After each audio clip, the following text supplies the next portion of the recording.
Le 16 juillet 2026, l'ambassade de Côte d'Ivoire à Paris publie un communiqué d'une violence inédite. Il s'insurge contre les propos de Jean-Luc Mélenchon. Le problème, les propos qu'il vise datent de novembre 2025. 8 mois. 8 mois de silence total et soudain, l'explosion diplomatique. Pourquoi réagir maintenant? Pourquoi cette colère soudaine? C'est ce que nous allons décortiquer aujourd'hui, parce que derrière cette polémique, il n'y a pas simplement une dispute de plus entre un politicien français et un État africain. Il y a un décalage temporel troublant, une bataille juridique sur une constitution, et surtout, deux visions du monde qui s'affrontent de manière féroce. Signée par l'ambassadeur Maurice Kouakou Bandaman, cette déclaration exprime une vive protestation contre le président du parti La France Insoumise. Le chagrin est précis. L'homme politique français est accusé d'avoir porté atteinte aux institutions ivoiriennes, au peuple de Côte d'Ivoire et à la figure sacrée du président de la République, Alassane Ouattara. Nous allons analyser ce dossier au-delà de la simple polémique diplomatique. Nous allons mettre en lumière ce décalage dans les dates, examiner les propos exacts qui ont provoqué cette fureur, la réponse d'Abidjan, et le débat constitutionnel qui oppose Jean-Luc Mélenchon au pouvoir ivoirien. Mais pour comprendre la fureur de la diplomatie ivoirienne, il faut d'abord s'immerger dans la pensée et les déclarations de Jean-Luc Mélenchon. Il faut revenir à la source. Le point de départ officiel de cette affaire, c'est un meeting tenu à Paris. Le communiqué de l'ambassade le qualifie de récent, sans jamais en donner la date précise. C'est un détail fondamental, et ce n'est pas un hasard s'il ne donne pas la date. Mais l'analyse des archives permet d'identifier la source probable des citations reprochées. Il s'agit d'une conférence intitulée « Le moment politique », qui s'est tenue au siège du Parti ouvrier indépendant à Paris. Selon les données croisées, cette intervention a eu lieu le 6 novembre 2025. Lors de cette prise de parole, Jean-Luc Mélenchon déploie une vision internationaliste. Pour lui, le global détermine le local. Avant d'en venir spécifiquement à la Côte d'Ivoire, il dresse un panorama des crises mondiales, du Soudan à la Palestine, en passant par le changement climatique et la souveraineté spatiale. Il justifie son intervention par le fait que le mouvement insoumis est sans cesse sollicité pour se prononcer sur les affaires du monde, et il a raison sur un point. En raison de l'histoire commune entre la France et l'Afrique, et de la présence d'une importante population binationale, les Ivoiriens sont liés à la France par un lien particulier d'affection et de vie commune. C'est un fait.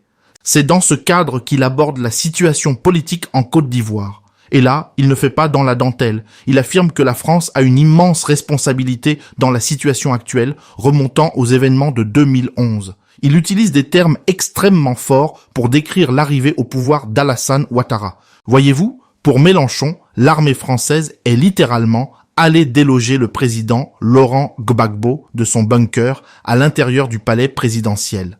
Il critique la longévité au pouvoir du chef de l'État ivoirien.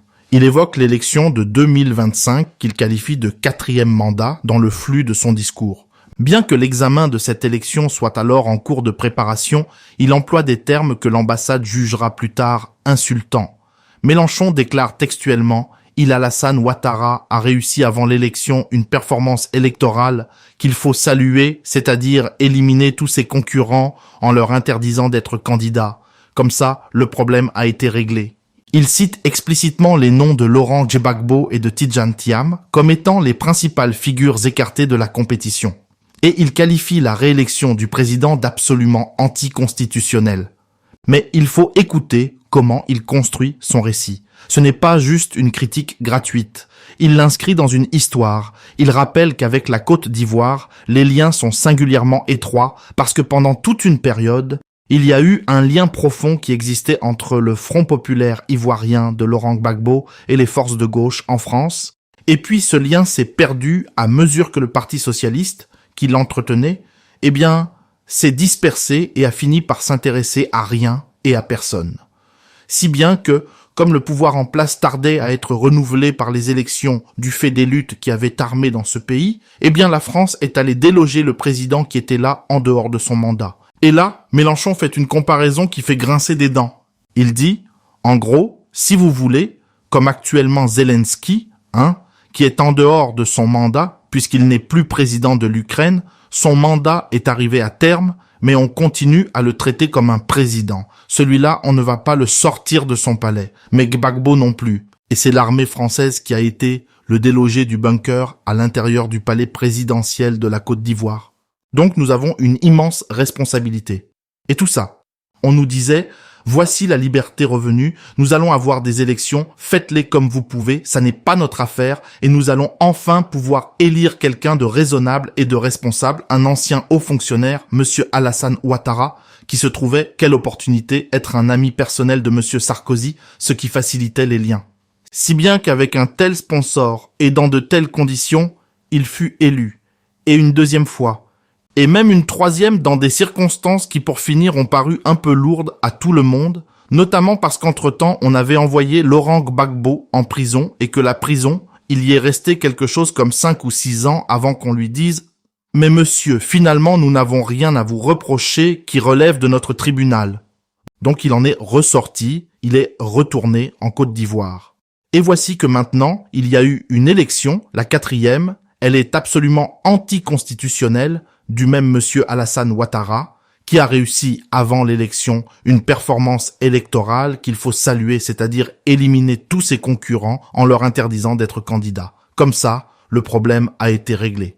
Eh bien nous, Français, nous sommes responsables d'une partie de cette situation et nous sommes attentifs à ce qui s'y passe.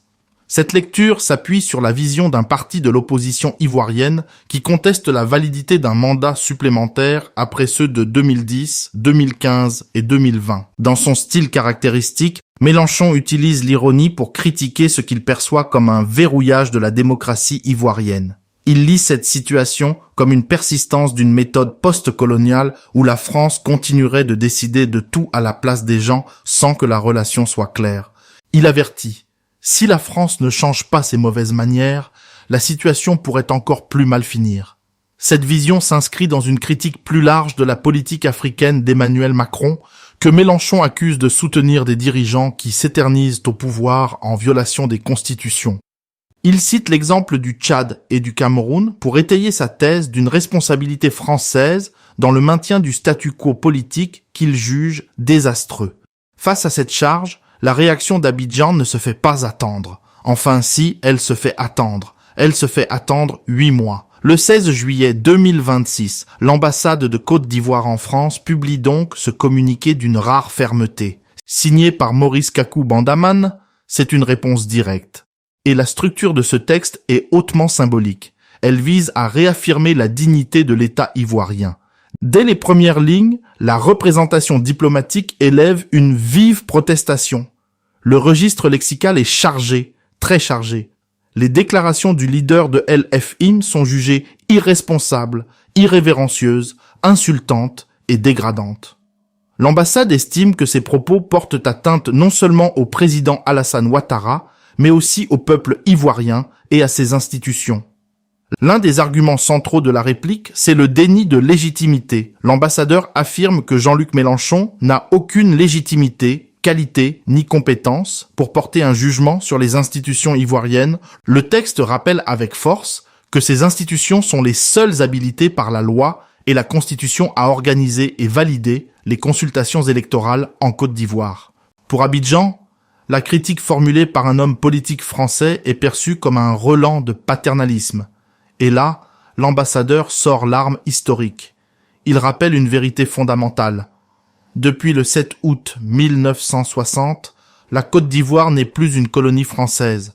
Le communiqué martèle que le fait d'avoir été une colonie pendant près d'un siècle ne donne aucun droit à un ressortissant français de tenir des propos outranciers à l'égard du pays. Cette référence à l'indépendance est un pivot diplomatique majeur. Elle transforme une simple dispute électorale en un débat sur la souveraineté nationale. Selon l'ambassade, le passé colonial ne saurait justifier une ingérence dans les affaires intérieures ivoiriennes. C'est très bien joué sur le plan de la communication. Mais le communiqué ne se contente pas de fustiger Mélenchon. Il cherche également à sanctuariser la relation entre Paris et Abidjan. L'ambassade souligne que les deux nations entretiennent des relations de coopération fructueuses et riches, fondées sur le respect mutuel. Elle cite les présidences de Félix Houphouët-Boigny et d'Alassane Ouattara comme les piliers de cette stabilité. Et dans un passage remarqué, l'ambassadeur glisse un couteau entre les côtes de la politique française. Il note que dans un contexte africain où la France est parfois conspuée, chassée et humiliée, la Côte d'Ivoire, sous la direction d'Alassane Ouattara, affiche fièrement et sans complexe son amitié et sa fidélité avec la France. C'est une manière claire de dire « Regardez le Sahel, regardez le Mali, le Burkina Faso, le Niger, vous êtes en train de tout perdre. Nous sommes votre dernier allié. Alors calmez vos politiques. » C'est une manière de souligner que la Côte d'Ivoire est un partenaire stratégique fiable et que les attaques de Mélenchon sont contre-productives pour les intérêts français. L'ambassadeur adresse d'ailleurs un avertissement direct. Une autorité qui ambitionne de diriger la France devra savoir où se trouvent les intérêts du pays qu'elle entend présider. C'est du Chirac pur jus. Les amis d'hier ne sont pas forcément les amis de demain. Mais voilà. L'enquête révèle une faiblesse factuelle majeure dans la thèse d'Abidjan.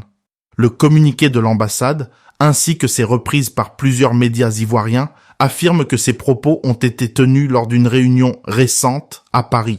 Pourtant, les sources primaires, les vidéos, les transcriptions montrent que les citations exactes proviennent de la conférence du 6 novembre 2025. Il existe donc un écart de plus de 8 mois entre les paroles et la réaction diplomatique. Le communiqué ne précise jamais la date du meeting incriminé. Pourquoi ? Pourquoi l'ambassade a-t-elle attendu le 16 juillet 2026 pour réagir à des propos de novembre 2025 ? C'est l'énigme de cette affaire. Est-ce que la vidéo a fait un comeback viral sur les réseaux sociaux à ce moment-là ? Est-ce que le contexte politique intérieur ivoirien en juillet 2026 nécessitait de créer un ennemi extérieur pour souder le pays, ou est-ce qu'il y a eu un calcul politique à Paris quelques mois avant l'élection présidentielle française de 2027 pour discréditer Mélenchon sur la scène internationale ? On n'en sait rien, mais le timing est troublant. Cette absence de datation précisée dans la communication officielle affaiblit la rigueur factuelle de la riposte diplomatique tout en soulignant la nervosité du climat politique. Maintenant, passons au cœur du problème juridique. Au cœur du chagrin de Jean-Luc Mélenchon, il y a l'idée que le pouvoir ivoirien a éliminé ses adversaires de la présidentielle. Il faut examiner les motifs officiels ayant conduit à l'exclusion des candidatures de Laurent Gbagbo et Tidjane Thiam. Le 8 septembre 2025, la présidente du Conseil constitutionnel ivoirien, Chantal Camara, dévoile la liste définitive des candidats. Sur les 60 dossiers déposés, seuls 5 ont été retenus. Les candidatures des poids lourds de l'opposition sont déclarées irrecevables. Pour Laurent Gbagbo, c'est clair. Il est exclu principalement en raison de sa radiation de la liste électorale. Cette radiation est la conséquence juridique d'une condamnation judiciaire en Côte d'Ivoire dans l'affaire dite de la baisse à eau. Le Conseil constitutionnel a rappelé que la qualité d'électeur est une condition sine qua non d'éligibilité. De plus, la juridiction a noté que l'ancien président n'avait pas obtenu le nombre de parrainages valides requis. Évidemment, Laurent Gbagbo et son parti, le PPACI, estiment que ces condamnations sont politiques et visent à restreindre la compétition électorale. Mais le porte-parole du gouvernement, Amadou Koulibaly, a rappelé que les décisions du Conseil constitutionnel sont sans recours et que s'y opposer tombe sous le coup de la loi. Pour Tidjane Thiam, c'est une autre histoire, mais le résultat est le même. Le président du PDCIRDA a vu sa candidature rejetée. Le motif avancé par la justice ivoirienne dès avril 2025 était sa radiation de la liste électorale pour des questions de nationalité. On l'a accusé d'avoir gardé la nationalité française. Ces exclusions ont créé ce que certains observateurs qualifient de verrouillage, tandis que les autorités affirment qu'il s'agit d'une application stricte du droit par une justice indépendante. Jean-Luc Mélenchon, en reprenant l'accusation d'élimination, se fait l'écho de la lecture politique de l'opposition face au président sortant. Le Conseil a finalement retenu Simon Awe Gbagbo, MGC, Jean-Louis Billon, dissident du PDCI, Awandoumé Melo, ex-PPI, et Henriette Lagou-Adjoua, PP. Mais l'absence des deux principaux dirigeants de l'opposition traditionnelle, Gbagbo et Thiam, est le fait matériel qui alimente la polémique sur la performance électorale dénoncée par Mélenchon. Mais l'accusation la plus grave de Jean-Luc Mélenchon porte sur ce fameux 4e mandat anticonstitutionnel. Et là, on touche au point le plus sensible du droit ivoirien contemporain. Ce débat n'est pas seulement juridique, Il est le cœur de la discorde politique.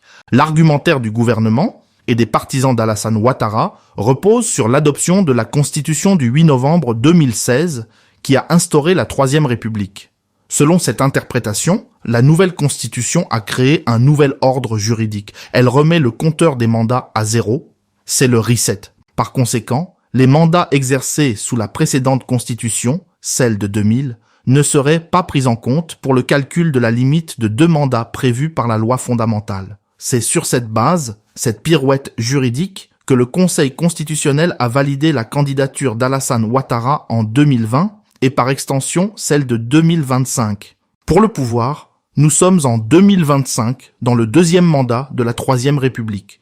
Pour les opposants et certains constitutionnalistes, cette interprétation détourne l'esprit de la limitation des mandats. Ils considèrent qu'il y a une continuité de l'exercice du pouvoir, que c'est la même personne, le même bureau, le même régime, et que le passage à une nouvelle république, fût-elle proclamée par référendum, ne doit pas permettre d'éluder la règle limitative. Ils qualifient donc les mandats de 2020 et 2025 de 3e et 4e mandat. Il faut noter que ce type de polémique est précisément ce que le 22e amendement de la Constitution des États-Unis a cherché à éviter. Le texte américain utilise le terme « nul ». Nul ne pourra être élu à la présidence plus de 2 fois. C'est personnel. Ça empêche toute interprétation liée à un changement de régime ou de texte.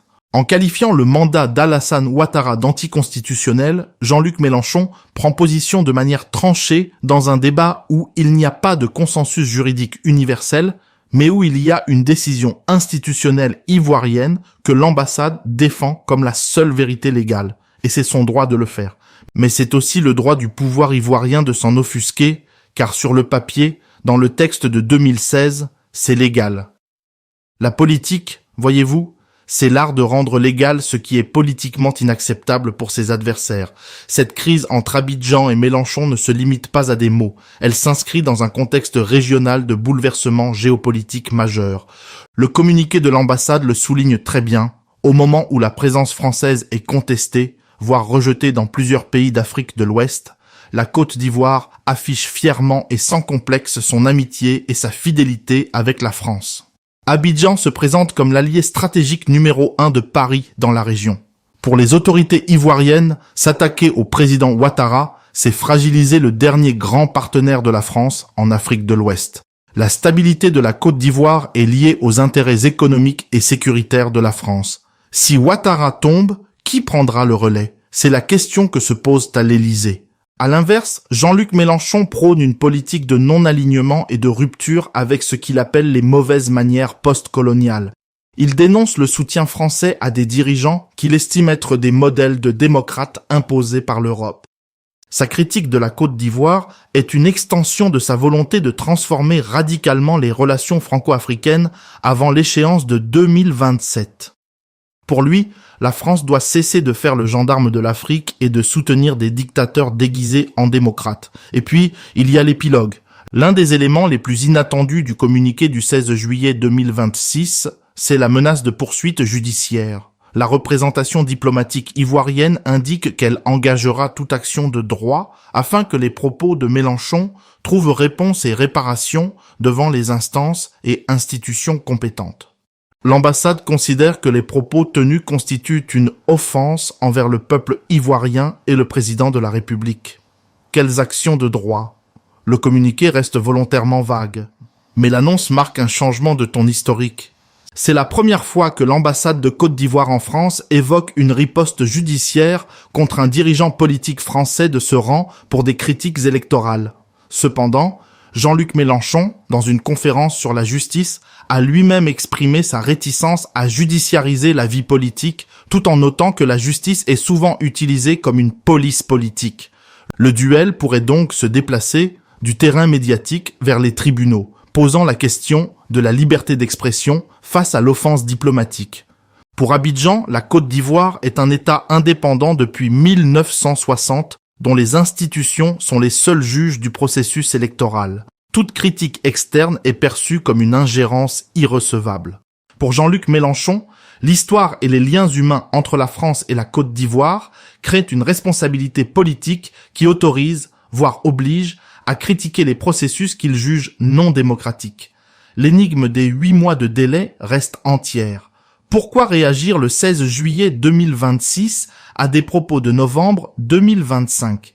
Cette absence de datation précisée dans la communication officielle affaiblit la rigueur factuelle de la riposte diplomatique, tout en soulignant la nervosité extrême du climat politique à Abidjan comme à Paris. Donc, mesdames, mesdemoiselles et messieurs, c'était ça l'enquête sur cette affaire. Derrière la diplomatie, ce sont les jeux de pouvoir, les constitutions bricolées et les vieilles blessures coloniales qui parlent. Et ça, personne ne vous le dit à la télévision. Merci bien à toutes et à tous de m'avoir suivi et je vous reviens, bien sûr, par la grâce tout-puissant avec de nouvelles actualités très vite.